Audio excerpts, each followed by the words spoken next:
That's our campsite early in the morning. That is the view in the morning. The road over there on the left side is how we came up. Green grass in front. Beyond that, blue mountains. You can see some cows. The pink huts are small shops in the town of Marhi. The yellow hut right in the center has a hole inside it and some toilet paper, and that's it. That's the first rays of the sun on the peak right in front of our campsite. Good morning. Day 2. It was luckily a little sunny while we were in camp changing. But now it's been extremely cloudy, as you can see. The weather is very, very bleak. I shouldn't say bleak, it's just cloudy. There isn't any rain yet. Rohtang Pass is about 17 kilometers from our camp with an elevation of 1000 meters, and we'll see how this goes today. Okay, we're at 5.5 kilometers since this morning. Day 2. We are at an elevation of 3550 meters, which means we have gained 400 meters already, and we've only been cycling for about 55 minutes.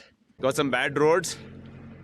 We just passed that bulldozer taking out stones from one side of the road, and now here, bad roads, and beyond that, just absolute cloud cover.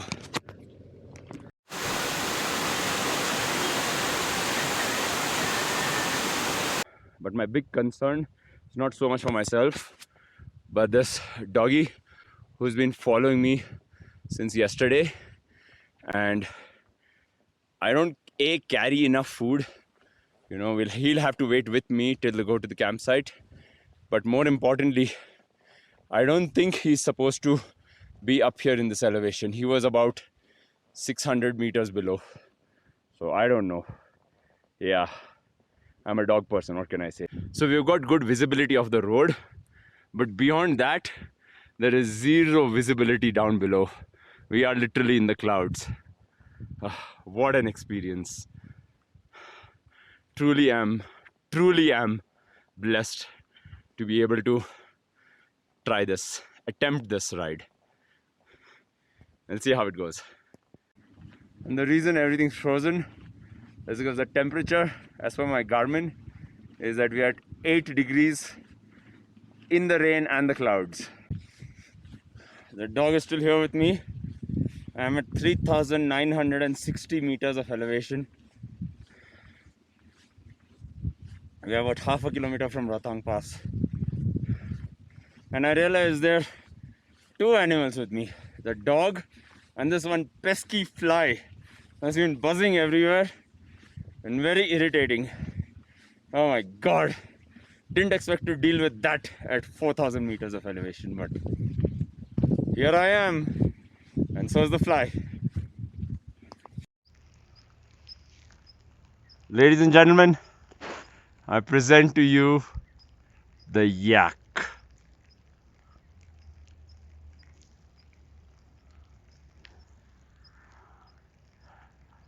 They're shaggy, they're woolly. Oh, incredible seeing them in the wild. I've never ever seen a yak in the wild before. The Border Road Organization says the climb may be tough, but the view is best from the top. Oh. And it really is. Good. Rohtang Pass. Yeah.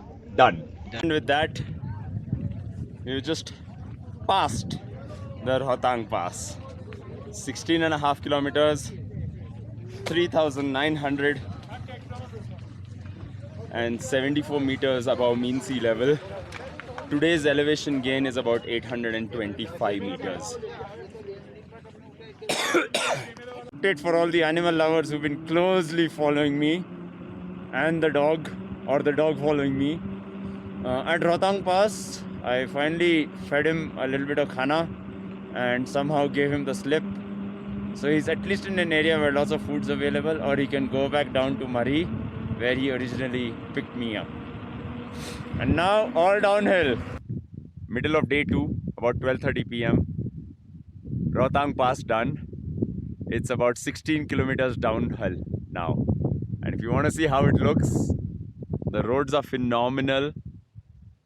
The natural beauty is immaculate. We humans just don't deserve this beauty of nature. But we are here and we are messing that planet up. Sorry, don't mean to sound so sad and morose, but that is one of the things that always comes to mind when I see places that are just so pristine and have been for thousands of years.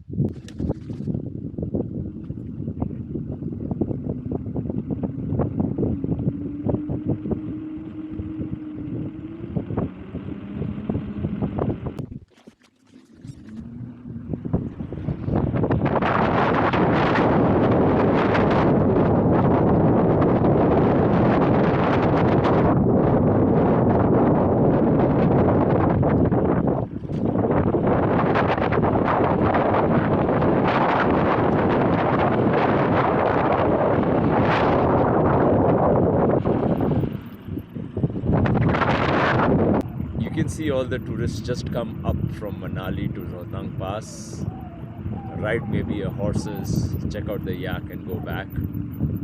But the moment you pass Rohtang, about 500 meters further, is when one of the most beautiful, most incredible, most incredible raw beauty of nature shows up. The roads are so empty. They're well done, so good job BRO. And you don't really want to speak. You don't want to disturb nature.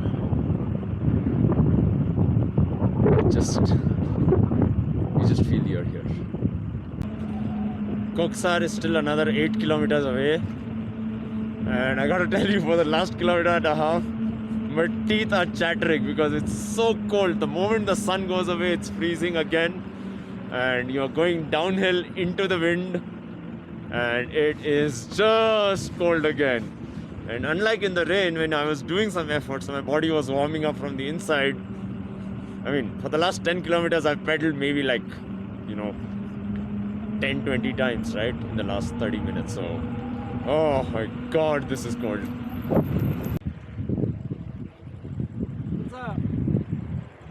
Go past, go past.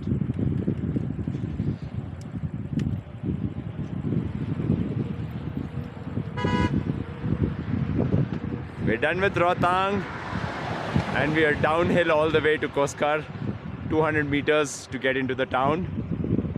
Ah, what a ride it's been.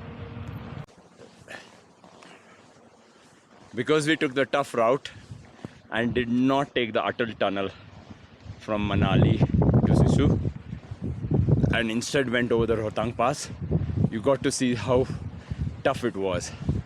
Had we taken the Atal tunnel, we would have gotten out over here. Manali is just 33 kilometers, flat road inside the 9-kilometer long tunnel. After 2 days of constant uphill climb, in which we gained about 2,200 meters, near constant rain and almost negligible traffic, now the flats seem a lot more like normal riding, relatively, because you suddenly have a lot more traffic. And also, that was me, all the biker guys, the motorcycle guys who pass us, give the cyclist thumbs up. So that's what we do, we give them a thumbs up back. But it was 8 degrees hardly an hour and a half ago. It's 21 degrees now, and I thought I'm getting a fever coming. I was very concerned.